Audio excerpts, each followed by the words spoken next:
Ça les amis, c'est la composition idéale d'un pré-workout. Il suffit d'avoir tous ces ingrédients pour qu'ils soient ultra quali et pour qu'ils remplissent les missions suivantes, vous procurer plus d'énergie, plus de concentration, vous permettre d'avoir de meilleures performances et une meilleure congestion. Donc si vous êtes du genre à acheter du pré-workout juste parce que c'est à la mode ou parce que le packaging est séduisant, arrêtez tout de suite. Et j'aimerais bien faire un test. Avant de regarder une seconde de plus de cette vidéo, mettez en pause et dites-moi dans les commentaires quels ingrédients sont indispensables dans un pré-workout. Et pas le droit de tricher. On va voir combien d'entre vous sont réellement bien renseignés. J'espère que vous allez accepter le défi. Dans cette vidéo, je vais vous expliquer comment reconnaître les meilleurs pré-workouts du marché et pourquoi la plupart d'entre eux sont en général une perte d'argent et parfois même dangereux.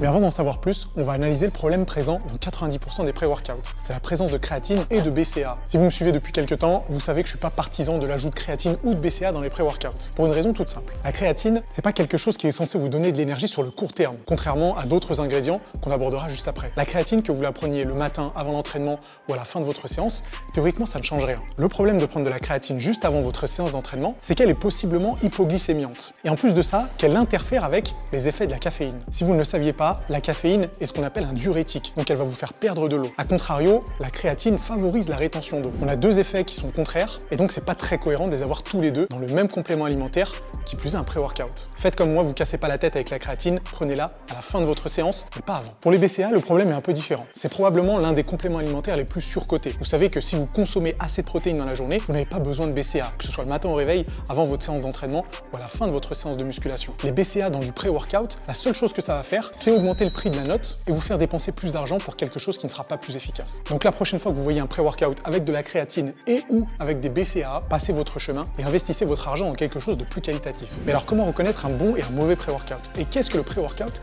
est censé vous apporter? On pourrait partir du principe que le pré-workout a 4 fonctions principales. Premièrement, vous apportez plus d'énergie. Ensuite, vous apportez plus de concentration. On peut aussi envisager le pré-workout comme une aide à la performance. Et enfin, comme on fait de la musculation, impossible de ne pas mentionner la congestion. Énergie, concentration, performance, congestion, on a les 4 actions principales. Et en premier lieu, on va se concentrer sur l'énergie, mais pour ça, laissez-moi enfiler ma blouse de chimiste.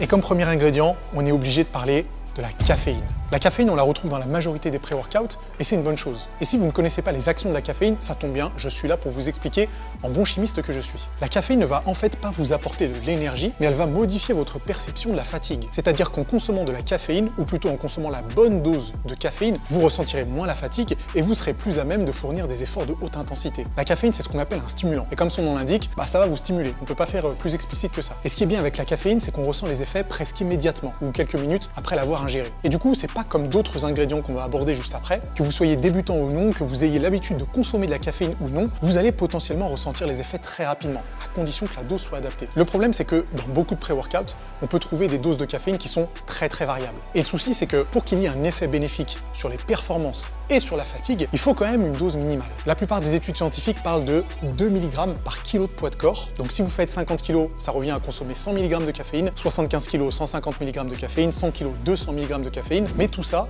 reste des estimations parce que les effets sont très variables en fonction de votre tolérance et de votre habitude à consommer des cafés ou non. Pour ma part, par exemple, 2 mg par kilo de poids de corps, c'est largement suffisant à réduire la perception de la fatigue et à rendre mes séances plus efficaces. Ceci dit, j'ai souvent été confronté à des personnes qui avaient besoin d'un peu plus de caféine. 3 mg par kilo de poids de corps, jusqu'à 4 mg par kilo de poids de corps, même si pour moi c'est quand même une quantité qui est très élevée. Il me semble que la quantité maximale à ne pas dépasser par jour serait de 8 mg par kilo de poids de corps. Mais pour moi ça c'est une quantité qui est astronomique et vraiment je vous recommande pas du tout de monter aussi haut en termes de caféine. Je vous conseille même de commencer beaucoup plus bas, plutôt à 1 mg de caféine par kilo de poids de corps, et puis au fur et à mesure des effets, d'augmenter petit à petit. On a parlé de caféine pour l'énergie, maintenant on va parler de la taurine pour la concentration. La taurine, si vous faites un petit peu gaffe, vous avez vu que c'était quelque chose qui était présent dans les boissons énergisantes, en plus de la caféine, parce que ça tombe bien, les deux ont une synergie particulière et fonctionnent très bien lorsqu'ils sont associés dans une boisson énergisante ou en l'occurrence dans un pré-workout. La taurine, c'est vraiment un acide aminé qui est ultra intéressant. Pas seulement en pré-workout d'ailleurs, ça peut être consommé à d'autres moments de la journée pour d'autres effets bien spécifiques. Vous avez peut-être déjà rencontré des personnes qui consommaient de la taurine avant de se coucher ou d'autres qui ne jurent que par la taurine avant une séance d'entraînement. C'est difficile de se dire qu'est-ce que ça va va réellement m'apporter dans une séance de musculation d'être mieux concentré? Et bien en fait, c'est pas compliqué. Ça peut vous permettre d'être plus alerte par rapport à votre technique d'exécution, par exemple, d'être moins à même de la dégrader parce qu'il y aurait une perte de concentration due à l'accumulation de la fatigue. Donc la taurine, réellement, si c'est présent dans autant de pré-workout, c'est bien pour une raison. Et lorsque vous commanderez votre prochain pré-workout, je vous recommande de vérifier si en plus de la caféine, il y a de la taurine parce que c'est vraiment une synergie intéressante. On peut commencer à avoir des effets avec la taurine à partir de 500 mg par prise. Mais comme c'est un acide aminé très intéressant, il n'est pas impossible d'en consommer un petit peu plus, voire même beaucoup plus parce qu'il n'y aurait pas d'effet secondaire particulier. Donc en gros, c'est efficace, c'est safe, donc vérifiez bien qu'il soit présent dans votre pré-workout.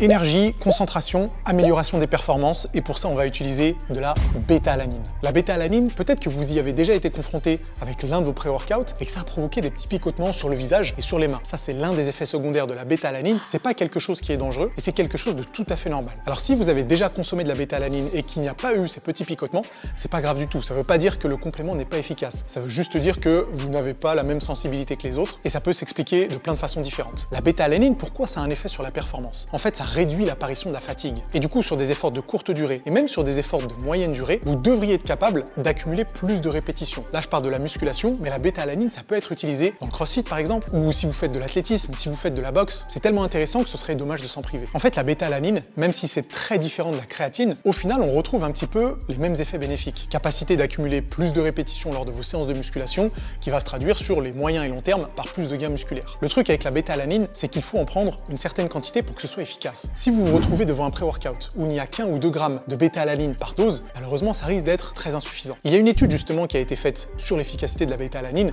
je vous mets la référence dans la description, qui parle d'une consommation de 90 grammes par mois, et pour y arriver, il faut que votre pré-workout soit dosé au moins à 3,5 grammes de bêta-alanine par dose. Donc n'oubliez pas, la bêta-alanine n'aura pas des effets immédiatement sur votre séance de musculation, c'est qu'à partir du moment où vous en avez consommé assez régulièrement que vous verrez les effets bénéfiques sur vos séances de musculation.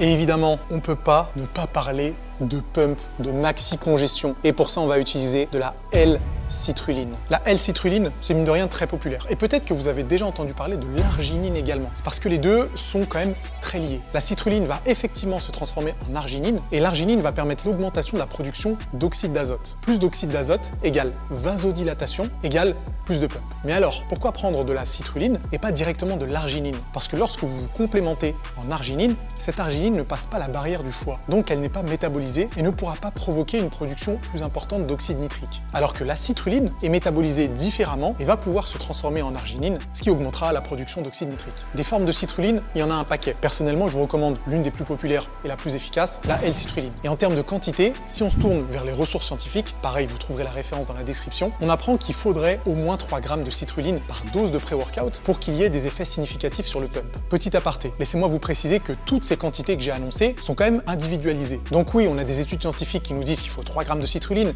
3,6 grammes de bêta-alanine, 200 mg de caféine, mais il n'est pas impossible qu'en fonction de votre sensibilité, en fonction de votre niveau et en fonction d'autres facteurs, vous ressentiez des effets avec peut-être un petit peu moins ou peut-être un petit peu plus. Ce que je vous recommande, c'est quand même d'expérimenter pour voir les effets que ça peut avoir sur vous. La bonne nouvelle avec la citrulline, c'est qu'on peut monter beaucoup plus haut que 3 grammes. Peut-être que vous êtes tombé sur des pré-workouts où il y avait 5 grammes de citrulline, 6 grammes de citrulline, 8 grammes de citrulline. Ça reste efficace, même s'il semblerait que plus vous augmentez les doses, plus ça pourrait provoquer des inconforts au niveau digestif. Donc encore une fois, l'individualisation reste la meilleure chose à faire. Vous commencez avec 3 grammes et si jamais vous avez besoin, vous augmentez un tout petit peu la dose de citrulline. Pour ma part, je trouve que 3 grammes c'est largement suffisant, surtout si on l'associe à tous ces autres ingrédients. Ok, là on a les 4 ingrédients principaux qui devraient figurer dans la plupart des pré-workouts qu'on considérait comme efficaces. Attention, je préfère vous le dire, certains pré-workouts décident de ne se focaliser que sur l'aspect énergie et concentration ou que sur l'aspect performance et congestion. Et c'est tout à fait faisable. D'ailleurs, vous êtes déjà sûrement tombé sur un pré-workout sans caféine par exemple, qui du coup miserait tout sur concentration, performance et congestion, ce qui est une très bonne chose. Mais si on veut jouer sur les 4 tableaux, vous savez ce que vous devez rechercher dans votre pré-workout. Mais je dois vous faire une confidence. Pour l'instant, on a effleuré que la surface du sujet. Si on veut que le pré-workout passe de efficace à complètement légendaire, on peut ajouter encore des ingrédients qui vont forcément décupler l'efficacité de ceux qui sont déjà présents et vous donner la possibilité de faire des séances absolument incroyables. Mais avant de vous partager tout ça, laissez un gros pouce en l'air si jamais vous avez appris des choses et puis évidemment, si vous n'êtes pas abonné à la chaîne, pensez bien à le faire.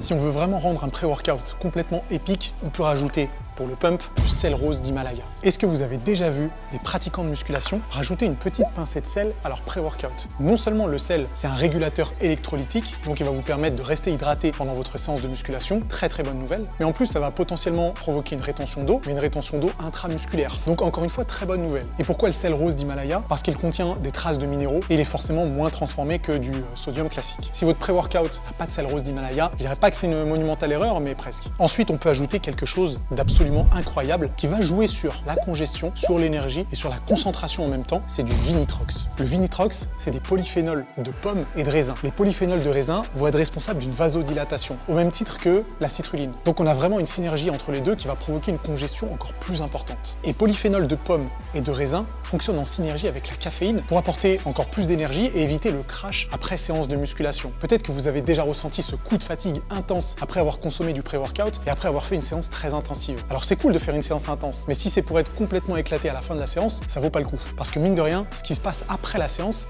c'est souvent plus important que la séance elle-même, parce que c'est là que le processus de récupération commence. Donc avec ces polyphénols de pommes et de raisin qui agissent comme des antioxydants, au moins on est à l'abri de tout ça. Pour enfoncer le clou encore un peu plus et faire un pré-workout d'une qualité incroyable, on rajoute ce qu'on appelle du Zynamite. Le Zynamite, c'est de l'extrait de feuilles de manguier. Et le Zynamite, c'est plutôt populaire, donc il n'est pas impossible que vous l'ayez déjà croisé dans un pré-workout ou dans un autre complément alimentaire. Le Zynamite, c'est ce qu'on appelle un nootropique, un peu de la même façon que la caféine. Mais comme c'est pas un stimulant, ça va pas agir de la même façon que la caféine. Par contre, les deux en même temps, de la même façon que le Vinitrox et la caféine offrent une synergie intéressante, le Zynamite et la caféine permettent aussi d'avoir plus d'énergie pendant un peu plus longtemps. Mais surtout, ce qui m'a intéressé, c'est l'étude scientifique qui montre que le Zynamite permet une réduction du stress post-entraînement. Et vous savez ce que ça veut dire? Ça se traduit par une meilleure récupération, vous évitez le crash post-séance et vous êtes sur pied pour faire la séance suivante. Comme d'habitude, vous trouvez bien sûr la référence de l'étude scientifique dans la description.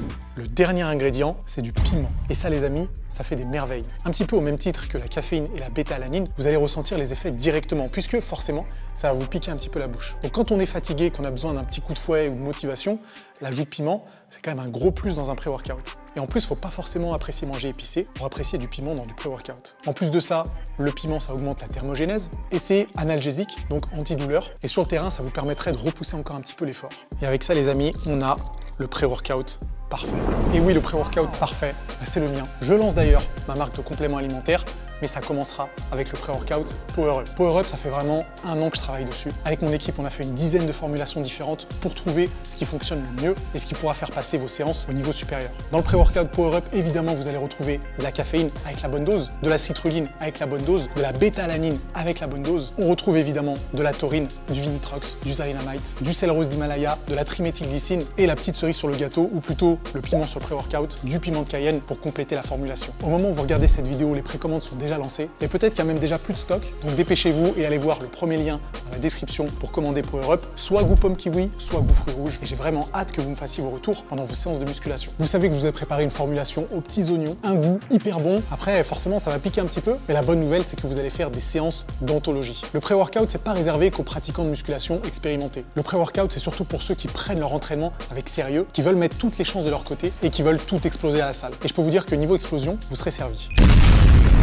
J'espère que vous en aurez appris un peu plus sur les pré-workouts et sur tous les ingrédients qui peuvent les composer. Bien sûr, on peut continuer à en discuter dans les commentaires. N'oubliez pas que pour Power Up, les précommandes sont ouvertes depuis le mercredi 15 novembre. Donc au moment où vous allez regarder cette vidéo, peut-être que les stocks sont presque épuisés. Donc dépêchez-vous de commander en cliquant sur le premier lien dans la description. On n'oublie pas évidemment le gros pouce en l'air, on s'abonne à la chaîne et nous on se retrouve très vite pour d'autres conseils.